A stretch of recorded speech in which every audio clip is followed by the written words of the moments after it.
Pessoal, então, retomando aqui a nossa aula, mesmo dia, segunda aula. Então, paramos aqui, lembrando, estamos falando sobre inventário judicial. Paramos na hora que nós começaremos a estudar a questão da legitimidade. Então, partimos para o estudo referente à legitimidade, perfeito? Gente, seguinte, não tem muito segredo em relação a quem que é o legitimado para ingressar com o pedido, fazer o requerimento da abertura do inventário. Perfeito? Inventário judicial, inventário comum, inventário pelo rito ordinário. Quem que tem a legitimidade? Isso está previsto, claro, no Código de Processo Civil, em especial em dois dispositivos. Primeiro, o 615 e o segundo, 616. 615 traz para nós uma lição muito simples, muito direta e muito tranquila de ser estudada. Ao dizer que o requerimento de inventário de partilha incumbe a quem estiver na posse e na administração do espólio no prazo estabelecido no artigo 611 do CPC, beleza? E o parágrafo único diz que o requerimento será instruído com a certidão de óbito do autor da herança. Perfeito, sem nenhum segredo.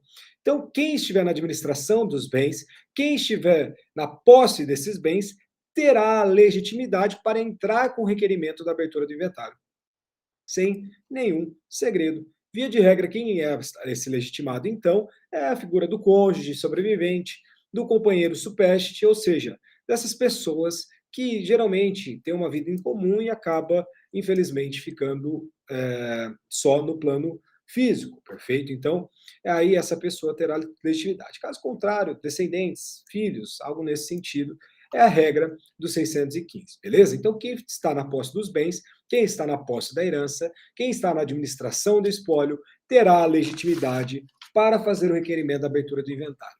Mas, e se essa pessoa não fizer? Bem, a gente tem um outro dispositivo, que é o subsequente, 616, que traz para nós uma série de possibilidades de legitimidade dita concorrente. Então, são pessoas que possuem legitimidade concorrente com a pessoa que figura no 615 do CPC. Quem, então, tem essa legitimidade concorrente? Inciso primeiro, o cônjuge ou companheiro supérstite, herdeiro, legatário, testamenteiro, cessionário do herdeiro ou do legatário, o credor do herdeiro, do legatário ou do autor da herança, o Ministério Público, havendo herdeiros incapazes, Fazenda Pública, quando tiver interesse, e o administrador judicial da falência do herdeiro, do legatário, do autor da herança ou do cônjuge ou companheiro supérstite. Aqui nós temos algumas questões bem interessantes. Primeira delas, a figura do companheiro supérstite. Vocês sabem, o Código de Processo Civil de 73 não admitia a figura do companheiro, e o de 15 admite, muito importante. Uma outra diferença em relação aos dois códigos. Em 73 era possível o juiz determinar de ofício a abertura do procedimento de inventário, do processo de inventário. Hoje também já não é mais possível, perfeito? Então, nós temos algumas diferenças, enfim, que são sim interessantes para fins didáticos, mas como eu pontuo para vocês, aqui não tem muito segredo não, beleza? Pois bem, gente, seguinte, quem que é um inventariante, né? Basicamente, essa pessoa do inventariante, como nós vimos na aula passada, é a pessoa que vai administrar o nosso inventário, perfeito? O administrador do inventário, auxiliar do juízo, como nós vimos naquela lição, né? Então, dentro dessa figura do inventariante, nós temos então um encargo, melhor dizendo, pessoal, um encargo que gera a responsabilidade daquele que exerce, não pode ser exercido de forma conjunta por duas ou mais pessoas, mesmo que no inventário se tenha, por exemplo, mais de um espólio, algo nesse sentido, a gente não admite a figura de inventariantes plurais. Não, inventariante será somente uma pessoa. Tá?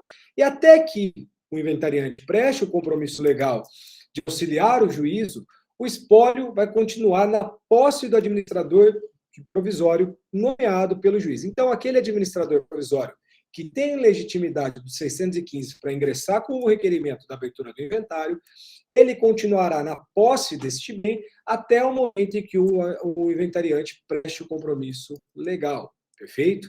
Então, nós temos essa figura. Além disso, o administrador provisório, o administrador ad hoc, ou seja, essa pessoa que administra, enquanto inventariante não presta o compromisso legal, ele representa ativa e passivamente o espólio em juízo, sobretudo, por exemplo, nas questões dos acessórios, frutos, benfeitorias, tudo aquilo que aconteceu após a abertura da sucessão precisa, sim, ser colacionado dentro do inventário, perfeito?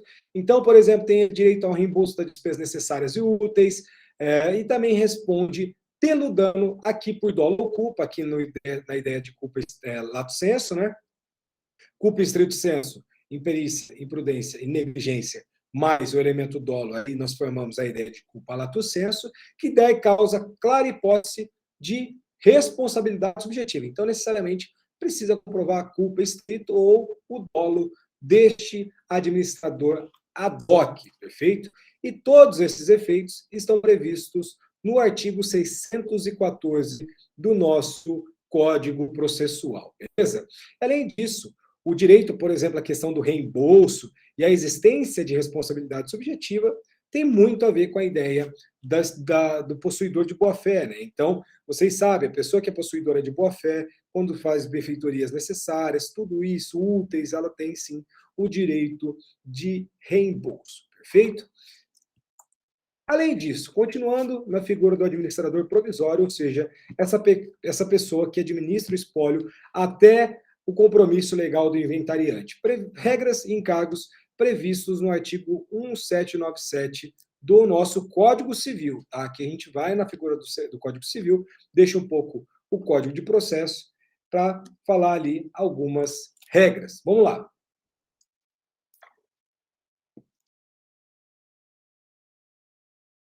A gente tem assim, algo sucessivo, tá? Primeiro, administrador provisório.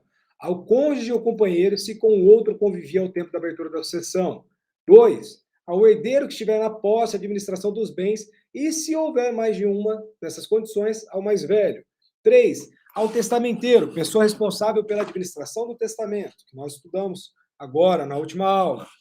4. A pessoa de confiança do juiz, na falta e escusa das indicadas nos incisos antecedentes ou quando tiverem de ser afastadas por motivo grave, levado ao conhecimento do magistrado. Perfeito? Então, gente, aqui é o negócio seguinte. São regras de aplicação sucessiva. Então, se existe cônjuge ou companheiro, ele será o administrador provisório. Se não existir cônjuge ou companheiro, o herdeiro que estiver na posse da administração dos bens. Se não tiver o herdeiro que estiver na posse da administração dos bens, testamenteiro, e assim sucessivamente. Perfeito? Bem, opa, avancei aqui um pouquinho. Bem, então, nós temos essas lições introdutórias, que acaba trabalhando essa ideia de administração não, mas essa ideia de sucessividade, né? Ou seja, a gente vai percorrendo, e a ordem de nomeação do administrador provisório é apenas uma ordem de preferência, tá? Então, aqui é um ponto interessante, porque, na verdade, cabe, muitas das vezes, ao juiz, no plano do caso concreto, de acordo com as circunstâncias, verificar quem tem melhores condições de exercer esse encargo de administrador provisório. Inclusive, nós temos o informativo 432 do STJ, que trabalhou muito bem essa noção, e eu posicionei para vocês aqui. Ó. Representação judicial, administrador provisório, espólio.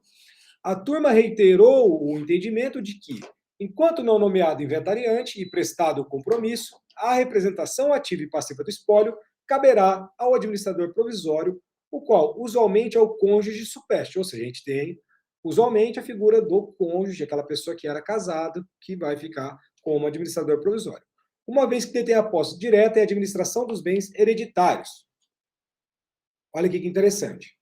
Assim, apesar de a herança ser transmitida ao tempo da morte do decúgio, ou seja, princípio de Saicine, os herdeiros ficarão apenas com a posse indireta dos bens, pois a administração da massa hereditária será inicialmente do administrador provisório, que representará o espólio judicial e extrajudicialmente, até ser aberto o inventário com a nomeação do inventariante, a quem incumbirá representar definitivamente o espólio, tá?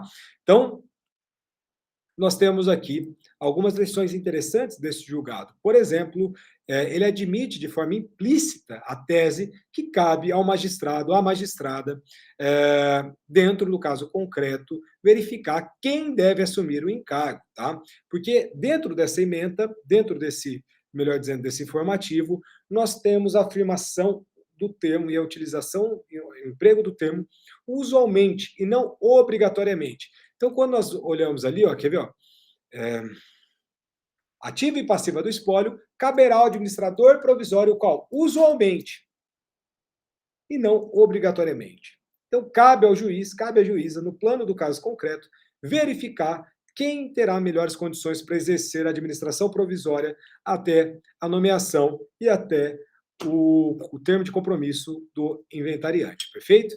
Só que essa questão não é muito pacífica, a gente entende, por exemplo, que existe uma necessidade de observação dessa ordem prevista no artigo 1797. O professor Zeno Veloso é um que acaba entendendo nesse sentido. Enfim, Paulo Lobo também, o nosso advogado aqui de Curitiba, pessoas extremamente fortes no âmbito do direito das famílias, do direito das sucessões, mas a gente acaba, querendo ou não, deduzir que é melhor uma ordem de preferência, né? Uma ordem de que, dentro do caso concreto, a gente vai verificar quem que deve exercer, do que, de fato, algo que é imposto, algo que é impositivo, porque, às vezes, o cônjuge, por exemplo, é uma pessoa de idade, alguma coisa nesse sentido, que, às vezes, não vai ter uma condição e uma disponibilidade, às vezes, até de administrar melhor essa herança. Então, varia muito dentro do caso concreto, tá bom? Bem, então, nós temos a figura do nosso administrador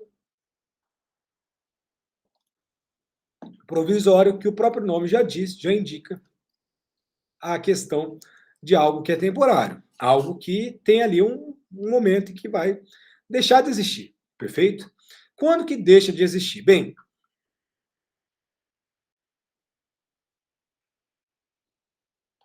a partir do momento que é nomeado o inventariante, e quando o inventariante presta o compromisso legal. Então aqui é interessante, porque nós temos uma norma, 617 do Código de Processo Civil de 2015, que acaba enunciando para nós a nomeação e a ordem de nomeação para inventariante, perfeito? Então vamos olhar esse artigo 617. Ó. O juiz nomeará inventariante na seguinte ordem. Inciso primeiro, o cônjuge ou companheiro sobrevivente, desde que estivesse convivendo com o outro ao tempo da morte deste. Inciso segundo, o herdeiro que se acha na posse, na administração do espólio, se não houver cônjuge ou companheiro sobrevivente, ou se estes não puderem ser nomeados. Terceiro, qualquer herdeiro quando nenhum deles estiver na posse na administração do espólio. Quarto, o herdeiro menor, o seu representante legal. Quinto, o testamenteiro, se lhe tiver sido confiado a administração do espólio, ou se toda a herança estiver distribuída em legados. Sexto, o cessionário do herdeiro ou do legatário. Sétimo, o inventariante judicial, se houver. Oitavo, pessoa estranha idônea, quando não houver inventariante judicial. E para complementar, o parágrafo único fala para nós que o inventariante timado da nomeação prestará, dentro do prazo de 5 dias, o compromisso de bem fielmente desempenhar a função.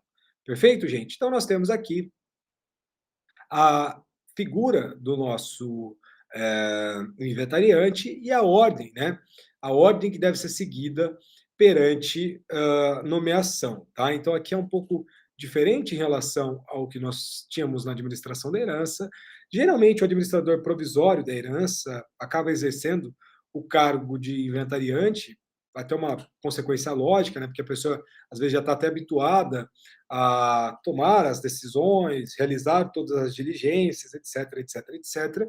Então, geralmente, o inventariante continua sendo o nosso administrador provisório da herança. Ou melhor, o administrador provisório da herança se torna inventariante. Perfeito? Bem, nós temos aqui o inciso sétimo, né, que é algo que chama atenção aí, né? O juiz nomeará inventariante, o inventariante judicial, se houver. Bem, gente, então assim, quando nós olhamos esse artigo 617, Nenhum segredo está no inciso primeiro, segundo, terceiro, quarto e quinto, inclusive até o próprio sexto, né? Só que aí aparece o sétimo, o inventariante judicial, e o oitavo, pessoa estranha e idônea. E aí a gente precisa apurar, estudar um pouquinho mais em relação a essas duas pessoas, começando por aquilo que nós denominamos de inventariante judicial, que é a regra do inciso sétimo do artigo 617 do nosso Código de Processo Civil, tá? Então, vai estar presente quando ela será exercida pelos órgãos auxiliares do juiz ou onde houver que assume a representação legal do espólio e somente funcionará se não for possível nomear a legal. Então, gente, aqui o negócio é o seguinte. Bem, aqui nós temos, por exemplo, a nomeação de inventariante judicial, que assim, é uma pessoa que necessariamente está ligada ao juízo, necessariamente está vinculada ao nosso magistrado e a nossa magistrada, tá? Então eu queria comentar com vocês, primeiro caso que vale a pena, assim, um exemplo que é proveniente do Tribunal de Justiça de Santa Catarina, que fala de uma relação conflituosa entre os herdeiros, e aí sim a figura desse inventariante judicial aparece ser sim algo interessantíssimo no caso prático. Então, olha que interessante o que nós verificamos lá no Tribunal de Justiça de Santa Catarina. Ó, patente a situação conflituosa entre os herdeiros e é recomendável a nomeação de inventariante judicial, consubstanciado da pessoa de um terceiro que não possui interesse direto na destinação do patrimônio a ser administrado e que esteja distante dos conflitos, do conflito familiar inerente ao inventário. A respeito da ordem de nomeação do inventariante, esposada no artigo 990 do CPC, aqui a CPC de 73, é certo que não constitui um mandamento absoluto, podendo ser relativizados se as circunstâncias do caso assim o exigirem. Havendo desavença entre os sucessores, é forçoso observar que a nomeação de um deles para o encargo de inventariança pode gerar outros pontos de discordância, postergando ainda mais a conclusão do feito. E mais recente, no ano de 2011, desculpa, nós temos também aqui um caso, de nomeação de inventariante judicial também por conflitos familiares. Ó. Agravo de instrumento, inventário, impossibilidade de administração dos bens do espólio por um dos herdeiros. Manifesta desavenças. Nomeação de inventariante judicial, indispensabilidade. A teor do inciso 5º do nosso artigo 990. Do CPC. Cabe ao juiz nomear inventariante judicial na condição de auxiliar do juízo quando manifestas as desavenças existentes entre os herdeiros do decujus, primitivamente nomeados para tal munus, em nome de regular e célere andamento do inventário, agravo conhecido e desprovido, gente. Então aqui nós temos alguns casos bem interessantes que acabam aplicando esse inventariante judicial quando é impossível os herdeiros, em razão desse conflito existente, né, desses conflitos existentes, e isso não é raro, tá? Infelizmente não é raro. Questão patrimonial, muitas das vezes, acaba subindo de fato na cabeça das pessoas, e aí aquele Deus dará.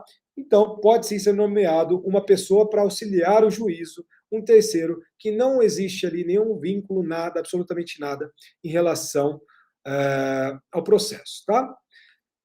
Quando nós temos inventariante judicial no inciso 7º do nosso querido artigo 617, o inciso 8º vai trazer a ideia do inventariante dativo, que também é uma pessoa estranha e idônea, quando não houver inventariante judicial. Então, aqui nós temos algumas diferenciações, tá, gente? E nós vamos estudar essas diferenciações a partir de agora. Vamos lá.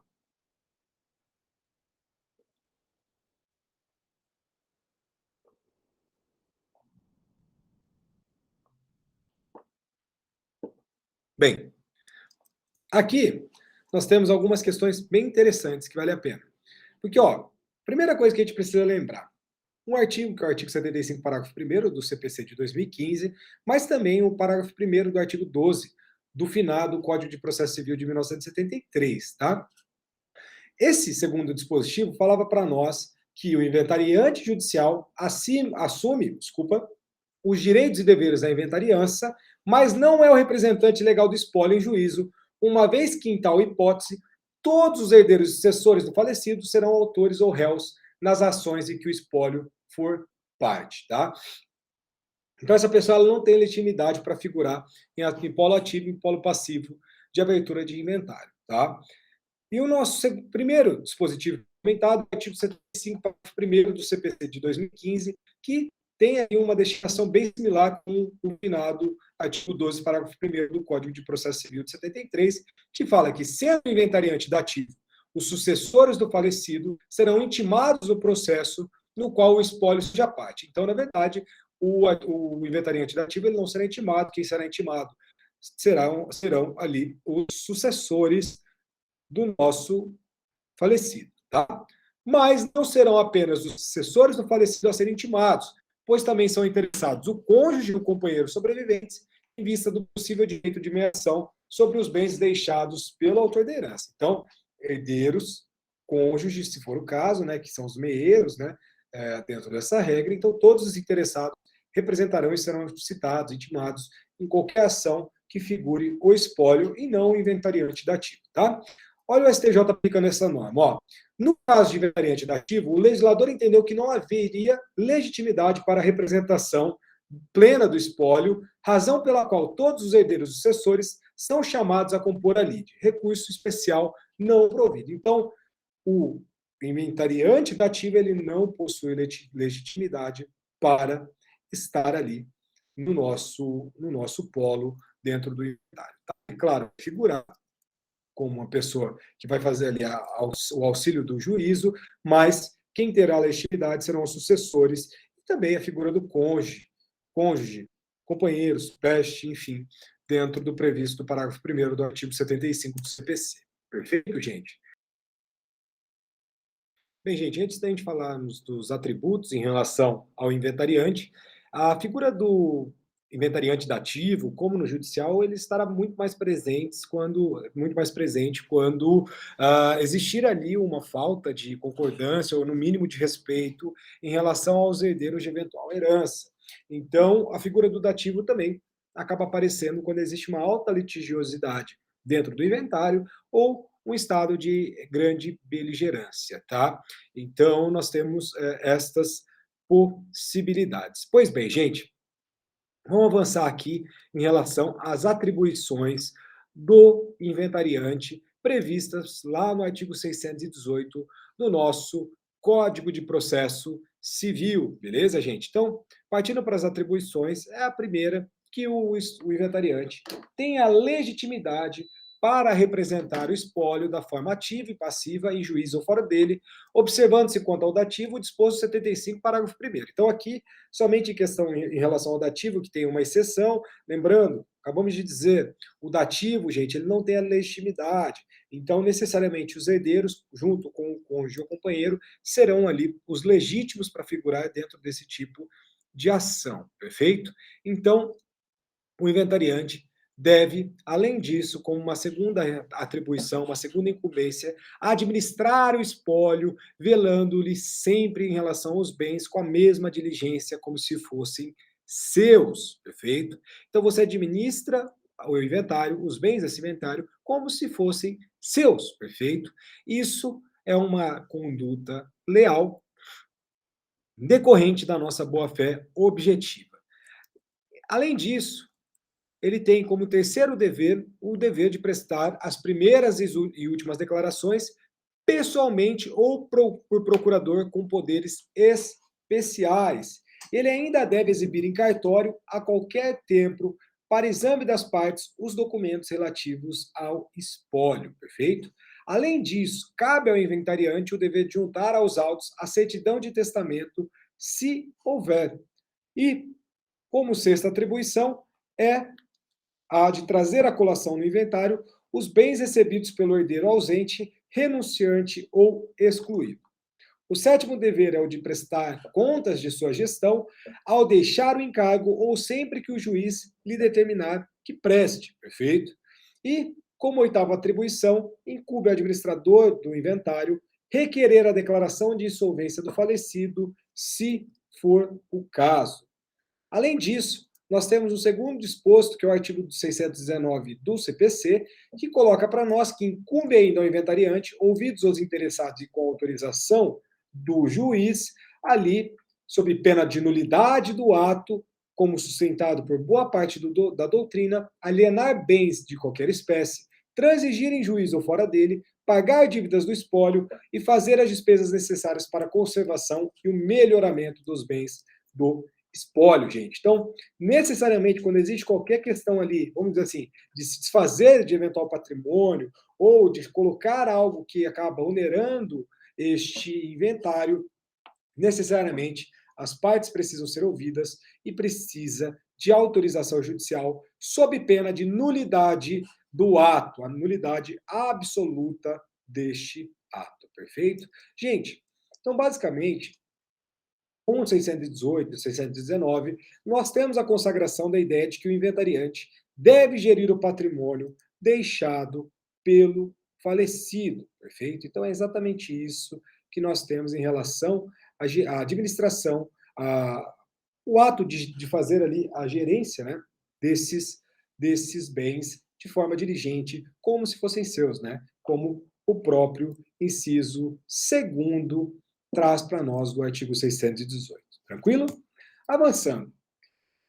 Além de 618, 619, nós temos o artigo 620, que continua a prever que dentro de 20 dias, contados da data em que ele prestou o compromisso, o inventariante fará as primeiras declarações. Então, é nomeado o inventariante, ele presta o compromisso no prazo de 5 dias, e posteriormente, esses 5 dias, ele terá 20 dias para prestar as primeiras declarações do inventário. Perfeito? Então, ele vai lavrar o termo circunstanciado dessas primeiras declarações. Além disso, nós temos que, quando ser lavrado esse termo circunstanciado, ele será assinado pelo juiz, pelo escrivão e pelo inventariante, no qual serão exarados as seguintes questões. 1. O nome, o estado, a idade, o domicílio do autor da herança, o dia e o lugar em que faleceu e se deixou o testamento, o nome, o estado, a idade, o endereço eletrônico e a residência dos herdeiros, e havendo cônjuge ou companheiro supérstite, além dos respectivos dados pessoais, o regime de bens do casamento ou da união estável, a qualidade dos herdeiros e o grau de parentesco com o inventariado, e a relação completa e individualizada de todos os bens do espólio, inclusive aqueles que devem ser conferidos à colação e dos bens alheios que nele forem encontrados, gente. E aqui, no inciso 4º, nós temos as descrições desses bens, que são os imóveis com as suas especificações, nomeadamente o local em que se encontra, a extensão da área, limites, confrontações, benfeitorias, origem dos títulos, número das matrículas e os ônus que os gravam. Depois a gente pode até mostrar para vocês como que é isso na prática, tá? Só que eu quero fazer no ao vivo, como eu já fiz em alguns casos. Os móveis com sinais e características, os semoventes, seu número, suas espécies, suas marcas e seus sinais distintivos, dinheiro, joias, objetos de ouro e prata e as pedras preciosas, declarando-se-lhe especificamente a qualidade, o peso e a importância, títulos da dívida pública, ações, cotas, títulos de sociedade, mencionando-se-lhe os números, o valor e a data, as dívidas ativas e passivas, indicando-se-lhes as datas, os títulos, as origens da obrigação e os nomes dos credores e dos devedores, direitos e ações, o valor correspondente de cada um dos bens do espólio. Então, nós temos aqui, necessariamente, todas as informações necessárias para que este inventário seja processado, perfeito, gente? Então, nós temos ali, por exemplo, a indicação do inventariante, a indicação do falecido, a qualificação do falecido, a qualificação dos herdeiros, a qualificação do meeiro, da meeira, se existir, enfim, nós temos ali todas as bens imóveis, tem que fazer a descrição de todos os limites, confrontações, o número da matrícula, origem, qual cartório, etc. Tá? Então você precisa necessariamente estipular absolutamente tudo dentro dessas primeiras declarações. Não é a partilha será feita lá no final. Tá? Aqui você vai mostrar quem é o falecido, quem são os herdeiros e quais são os bens que compõem esta herança. Primeiras declarações, 20 dias posterior ao compromisso de inventariante, beleza? Avançando, o parágrafo 1º do artigo 620, ele estabelece que nesse procedimento o juiz determinará que se proceda ao balanço do estabelecimento, se o autor da herança era empresário individual, tá? E a apuração de haveres se o autor da herança era sócio da sociedade que não anônima, tá, gente? Aqui nós temos uma questão interessante, né? Claro que tem uma parada, tem uma questão de comerciante em nome individual, que estava previsto no Código de Processo Civil de 73, hoje sai, então, assim, basicamente é a questão da apuração de haveres. Se a pessoa era empresário individual, necessariamente vai se liquidar de forma absoluta a sociedade. Se ele era sócio de uma outra empresa, vai se fazer a apuração de haveres em relação a essa empresa, tá? É, é claro que se os herdeiros concordarem, anuírem, tudo isso pode ser feito através de um balanço especial levado para o juízo, desde que todos concordem com os valores estipulados dentro deste balanço. Perfeito, gente? Além disso, o parágrafo 2º do nosso 620, ele coloca que as declarações podem ser prestadas mediante petição firmada por procurador com poderes especiais, a qual o termo se reportará. Isso aqui é uma inovação do Código de Processo Civil de 2015, que não estava previsto no Código de 1973. Então, hoje tem uma redução de burocracia, uma agilização em relação ao que acaba acontecendo dentro da prática sucessionista, tá? Então, na prática do direito das sucessões, nós preferimos dar uma questão de agilidade mais do que qualquer outra coisa. Bem, e o nosso Código de Processo Civil de 2015 também não é diferente em relação ao Código de 1973, quando ele estabelece algumas penalidades em relação ao inventariante, tá? Então, o inventariante ele pode sim ser punido, nós já até indicamos algo nesse sentido, só que como ele será punido? Nós temos então o artigo 621 que fala para nós que só se pode arguir sonegação ao inventariante depois de encerrada a descrição dos bens com a declaração por ele feita de não existirem outros bens a inventariar, tá? Então, se o inventariante deixa de arrolar um bem que ele sabia que existia e não arrolou, ele sim será punido por isso, em decorrência da sonegação. Perfeito, gente? Então, existem sim algumas penalidades do inventariante, sobretudo nesse artigo 621, a pena de sonegados, que é expressa que só é possível arguí-la depois de inventariante fazer ali a descrição de todos os bens e a declaração de que não existem outros bens a serem inventariados. Beleza, gente?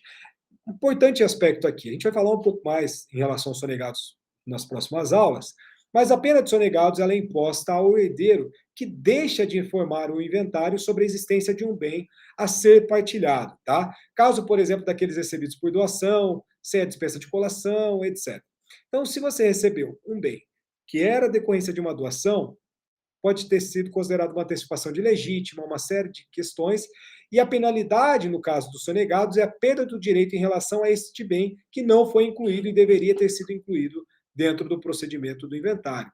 Então, nós temos que o inventariante, herdeiro, ele terá a oportunidade de descrever quais são os bens deixados, né, do falecido que estão na sua posse. Se ele não fizer dessa forma, ele também estará sujeito a essa e a outras sanções legais, perfeito? Porque às vezes ele de fato não tem todo o conhecimento de todas as propriedades. Isso é difícil porque você consegue tirar a certidão de existência de bens em todos os cartórios do Brasil, mas de qualquer forma, se ele sabia de algum bem, deixa de colocar esse bem dentro do inventário, ele pode, inclusive, perder o seu direito em relação a esta propriedade, tá? Bem, a remoção do inventariante está prevista no artigo 622 do Código de Processo Civil, tá? Então, é possível remover o inventariante dentro de algumas hipóteses. A primeira delas é a hipótese de remoção, né? Ocorre quando o inventariante não prestar no prazo legal as primeiras e as últimas declarações. Então, se ele não cumprir o prazo de 20 dias e as últimas declarações nós falaremos do prazo, ele poderá ser removido. Inclusive, ele pode solicitar, desde fundamentado, a prorrogação, né, do prazo em relação a primeiras declarações, tá? A segunda hipótese de remoção acaba se efetivando se ele não der ao inventário andamento regular, se suscitar dúvidas infundadas ou praticar atos meramente protelatórios, tá? Então, ali aquela questão do dever de lealdade, administrar como se fossem seus bens, etc, tá?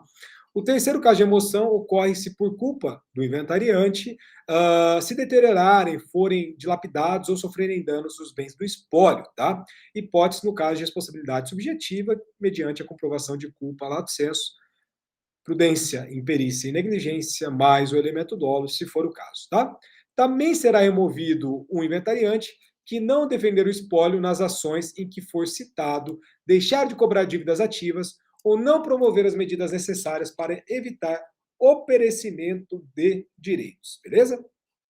Quinto caso de remoção está presente quando o inventariante não presta contas ou se aquelas que forem prestadas não forem julgadas boas pelo juízo. E, por fim, existirá a remoção do inventariante se ele sonegar, ocultar ou desviar bens do espólio. Tá, gente? Um ponto que é interessante. Aqui não existe muita assim, novidade em relação ao Código de Processo Civil de 73, mas o Código Civil de 2015, Processo Civil de 2015, ele passou a admitir a remoção do inventariante de ofício, ou seja, pelo juízo, né? Como a jurisprudência já admitia nesse julgado, por exemplo, que eu trago como exemplo lá do nosso ano de 2005. Olha que interessante, ó. Remoção do inventariante, ausência de cerceamento de defesa. Não se configura o cerceamento de defesa no caso de remoção de inventariante quando está presente o contraditório. Pode o juiz, constatado qualquer um dos vícios do artigo 995 do Código de Processo Civil, promover de ofício a remoção. Então, aqui, o nosso CPC, ele acaba prevendo a possibilidade de remoção do inventariante de ofício pelo juiz, ou seja, não precisa as partes provocar, basta que o juiz verifique uma das causas previstas no 622 para que ocorra a remoção deste inventariante, perfeito?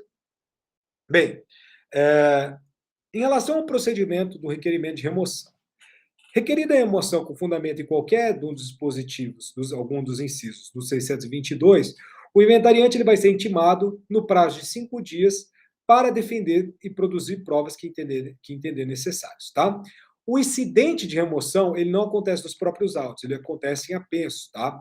Ou seja, tem o processo de inventário, para não existir um tumulto processual, é distribuído ali em apenso dentro do processo de inventário. Decorrido esse prazo de 5 dias, com ou sem defesa do inventariante, o juiz vai decidir. Se ele remover o inventariante, o juiz necessariamente nomeará outro, observada a ordem que nós já estudamos, tá? Como não poderia ser diferente, o contraditório deve ser instituído ali no processo da remoção do inventariante. Então, nós temos sim a necessidade, né, do prazo de remoção de 5 dias de defesa previsto, então, dentro do nosso Código de Processo Civil, beleza? Desculpa, gente. Antigamente era o prazo de 5 dias, hoje o prazo de 15 dias, tá? Então, o prazo para se apresentar a defesa, quando do incidente de remoção do inventariante, é prazo de 15 dias, tá? São 15 dias de prazo para fazer ali a defesa, tá? Caso esse inventariante seja removido, necessariamente ele vai entregar de forma imediata ao substituto os bens do espólio, tá? Se ele deixar de fazer, né, se ele não entregar esses bens, mandado de busca e apreensão. No caso de bens móveis, né? Tô falando aqui de caso de bens móveis. Já no caso de bens imóveis, emissão na posse, tá? Então, se ele não entregar os bens ao novo substituto, necessariamente busca e apreensão nos bens móveis e emissão na posse nos bens imóveis. Beleza, gente? Então, nós temos aqui, inclusive, pode existir uma aplicação de uma multa, né, que não pode ser superior a 3% dos valores do valor dos bens inventariados, como medida coercitiva para que se cumpra ali a entrega destes bens, perfeito? Bem, então, continuando aqui o procedimento, apresentadas as primeiras declarações, o juiz vai mandar citar, para os termos do inventário e da partilha, o cônjuge, o companheiro, os herdeiros, os legatários, as fazendas públicas, o Ministério Público. Se houver interesse de incapaz ou ausente, o Ministério Público estará presente. O testamenteiro, se o finado deixou o testamento, né? E é nítido que esse dispositivo previsto no nosso 626 acaba colocando para nós novamente uma figura que era inexistente no Código de Processo Civil de 73, que é a figura do companheiro. Então vem em boa hora também a tutela constitucional da união estável, beleza? A citação do cônjuge, do companheiro, do herdeiro ou do legatário vai se dar pelo correio, tá? Então não ocorre mais a citação por oficial de justiça, inclusive para baratear um pouco o procedimento, mas claro que se você não mandar por AR e voltar ali não procurado, algo nesse sentido, você pode pedir para que o oficial de justiça cumpra este mandato de citação, beleza, gente? Então, opa, desculpa. E ali, então, nós temos a possibilidade, inclusive, né, do cônjuge ou companheiro, os herdeiros serão citados pelo correio, e sendo ainda publicado o edital nos termos do inciso terceiro do artigo 259. Bem, gente, aqui é o seguinte, nós temos a necessidade de se publicar um edital, inclusive para questão de credores, alguma coisa nesse sentido, isso acaba encarecendo bastante o procedimento, né? Então, mas, de qualquer forma, nós temos estas possibilidades em relação à publicação do edital. Das primeiras declarações, parágrafo 2º, extrair-se-ão tantas cópias forem as partes. Então, vamos imaginar, são 5 pessoas integrantes desse inventário. Então, são 5 primeiras declarações que serão exaradas. Parágrafo 3º, a citação será acompanhada de cópia das primeiras declarações. Parágrafo 4º, incumbe ao escrivão remeter cópias à Fazenda Pública, ao Ministério Público, ao testamenteiro, se houver, e ao advogado, se a parte já estiver representada nos autos. Que é uma consequência lógica, né? Hoje nós temos, sobretudo as fazendas públicas com citação online, então elas já recebem este processo já na via virtual, então não tem tanto segredo assim, beleza, gente? Então, assim, não existe nenhum segredo em relação à questão da citação, e na nossa próxima aula, a gente vai continuar estes institutos em relação ao procedimento do inventário judicial, a habilitação de crédito, como que isso funciona, quando existem ali essas pessoas que são credores, enfim. Nós vamos estudar absolutamente tudo em relação ao inventário judicial, perfeito? Então, nós continuamos na próxima aula. Gostaria de agradecer, pedir desculpas novamente pela aula não ser é, remota, mas de qualquer forma, estou à disposição. Qualquer dúvida, qualquer questão, podem me encaminhar. Muitíssimo obrigado, gente.